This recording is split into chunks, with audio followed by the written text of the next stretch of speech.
Parámetros característicos de una computadora digital, capacidad de almacenamiento. El enunciado nos da el siguiente planteo y dice: un usuario decide cambiar su disco rígido de 0,7325 TB de su notebook por un disco de estado sólido de 2.097.152 megabits. Como no quiere perder nada de la información que tiene almacenada en el disco rígido, ni tener que reinstalar el sistema operativo Windows, opta por clonar el disco duro para que todo quede tal y como estaba en el anterior disco. El planteo que nos hace el enunciado es: ¿la capacidad del disco de estado sólido es suficiente para realizar la clonación? Exprese las unidades de capacidad de almacenamiento en gigabytes. Bueno, el ejercicio nos está planteando que hay que hacer una comparación entre dos unidades de almacenamiento, como es un disco rígido y un disco de estado sólido, y comparar sus capacidades para ver si en el de estado sólido se puede realizar la clonación de lo que contiene el disco rígido.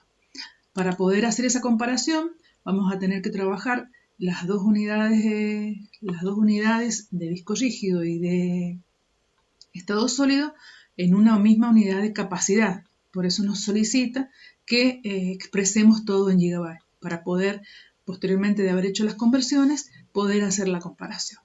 En primer término, vamos a tomar el disco rígido y lo vamos a convertir de terabytes a gigabytes. Para poder hacer la conversión, vamos a trabajar con una equivalencia entre la unidad de gigabytes y terabytes y vamos a multiplicar la unidad de capacidad que nos han dado del disco rígido, y con esta equivalencia vamos a poder convertir de la unidad de terabyte a gigabytes. Entonces multiplicaríamos posteriormente el valor que tenía el disco rígido, que es 0,7325 por 2 a la 10 gigabytes o 1024 gigabytes, y obtendríamos que el resultado de la capacidad del disco rígido es de 750,08 gigabytes.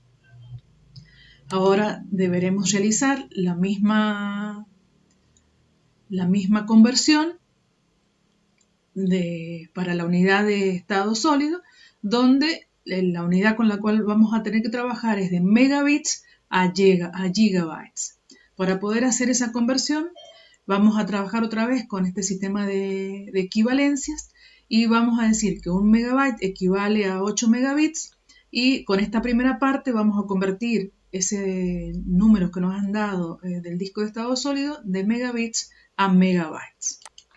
Simplificamos megabit con megabit, que es una unidad que ya ha pasado a ser megabytes, y a continuación otra vez a través de una equivalencia vamos a trabajar para convertir de megabytes a gigabytes. Un gigabyte equivale a 2 a la 10 megabytes. Simplifico megabyte con megabyte, y después de resolver esta operación, o sea, trabajar con este número dividiéndolo en 8 y dividiendo en 2 a la 10 o 1024, vamos a obtener que la capacidad del disco de estado sólido expresado en gigabytes es de 256 gigabytes. Una vez que tenemos las dos capacidades expresadas en una unidad que se pueda comparar, encontramos que podemos hacer la comparación. Y podemos decir que el disco de estado sólido, su capacidad es 256 GB, por lo tanto es una capacidad mucho menor que la capacidad que tiene el disco rígido, por lo tanto no se podría realizar o llevar a cabo la clonación del disco rígido que nos están planteando. Como conclusión al ejercicio, podemos decir que no es suficiente la capacidad del disco de estado sólido para realizar la clonación del disco rígido.